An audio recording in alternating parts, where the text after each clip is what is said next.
पंचायत निकाय चुनाव को लेकर जो बड़ी जानकारी मिल रही है, एमपी में निकाय चुनावों को लेकर सुप्रीम कोर्ट में आज सुनवाई होगी। शिवराज सरकार ने एप्लीकेशन ऑफ मॉडिफिकेशन दायर कर दी है।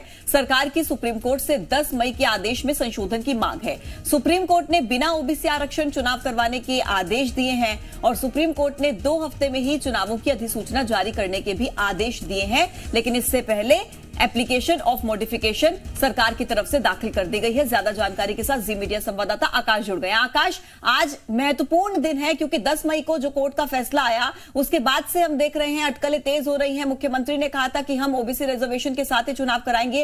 एप्लीकेशन ऑफ मॉडिफिकेशन दाखिल कर दी गई है। कितने बजे सुनवाई है आज? देखिए, आज सुप्रीम कोर्ट में पूजा अहम सुनवाई होनी है। एप्लीकेशन फॉर मॉडिफिकेशन पर सुनवाई होगी क्योंकि सरकार ने 10 मई को जो फैसला सुप्रीम कोर्ट ने सुनाया था, जल्द पंचायत चुनाव और निकाय चुनाव को लेकर लगाई गई थी याचिका, जिस पर सुप्रीम कोर्ट ने 2 हफ्ते के भीतर पंचायत और निकाय चुनाव की अधिसूचना जारी करने के निर्देश निर्वाचन आयोग को दिए थे। इसके साथ ही यह भी कहा था कि बिना ओबीसी आरक्षण के चुनाव होंगे। इसके बाद सरकार दोबारा हाईकोर्ट पहुंचे और इस आदेश में संशोधन की मांग की जा रही है कि ओबीसी को निकाय चुनाव और पंचायत चुनाव में आरक्षण दिया जाए। अभी फिलहाल जो स्थिति है उस हिसाब से जो ओबीसी की सीटें हैं वो सामान्य में परिवर्तित हो जाएंगी।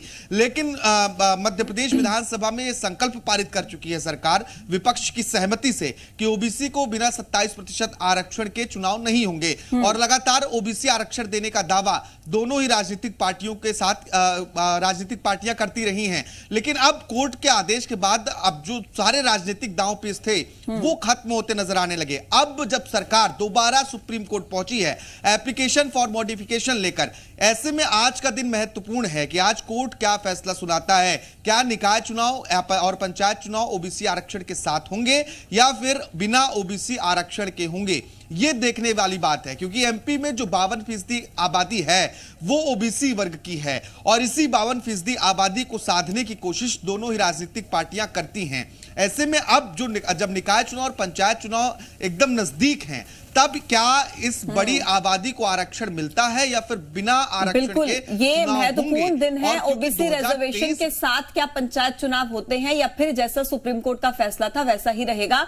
आकाश, आप बने रहिए हमारे साथ, और जानकारी आपसे लेंगे। तो वही पंचायत और नगरीय निकाय चुनावों पर 10 मई को सुप्रीम कोर्ट ने क्या फैसला सुनाया था, आपको ग्राफिक्स के जरिए बताते हैं। बिना ओबीसी आरक्षण के पंचायत और नगरीय निकाय चुनाव होंगे, ये सुप्रीम कोर्ट का फैसला था। सुप्रीम कोर्ट ने राज्य चुनाव आयोग को चुनाव कराने का आदेश दिया था। साथ ही साथ ये भी कहा था कि 2 हफ्ते में चुनावों की अधिसूचना जारी कर दी जानी चाहिए।